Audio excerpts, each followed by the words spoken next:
श्री गणेशाय नमः। श्री स्वामी समर्थ। मी आज बासुंदी बनवणार आहे। बासुंदीसाठी काय काय साहित्य लागते ते आपण बघूया।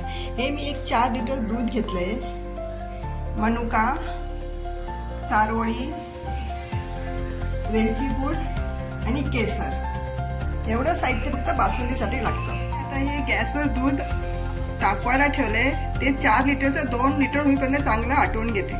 बासुंदीसाठी दूध आटवून झालंय। आता बासुंदीमध्ये टाकण्यासाठी मी चारोळी जरा भाजून घेतली आहे।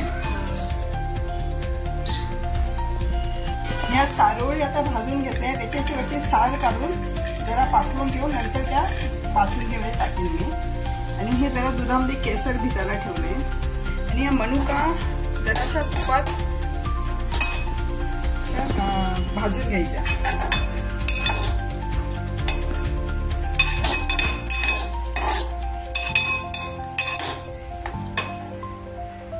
आणि साखर घेतली, वेलची पूड आणि हे दूध। बासुंदीसाठी मी दूध 4 लिटर घेतलं होतं, त्याच्या अर्धा 2 लिटर केले मी। आता ह्या दुधामध्ये 2 लिटर दुधामध्ये साधारण अर्धा किलो मी साखर टाकते।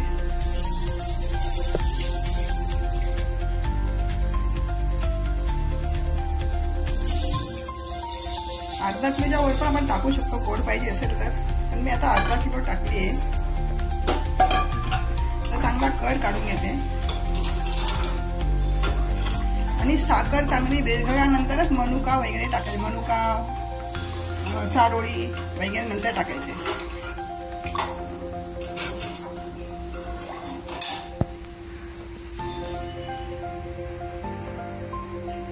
आता बासुंदीला चांगला कड आलाय, साखर वगैरे विरघळली चांगली। त्याच्यानंतर मी ह्या मनुका आणि चारोळी टाकते।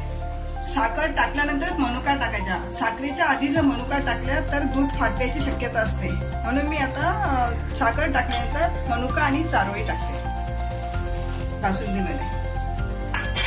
आपली आता बासुंदी तयार झाली। सगळ्यात शेवटी हे मी केसर दूध टाकते त्याच्यात, केसर भिजवून ठेवलेले दुधामध्ये। आणि गॅस बंद करून वेलचीची पूड टाकते।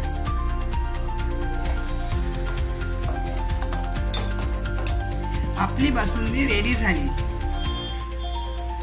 माझी बासुंदी जर तुम्हाला आवडली असेल तर प्लीज सबस्क्राईब, लाईक आणि शेअर करा। थँक्यू, धन्यवाद।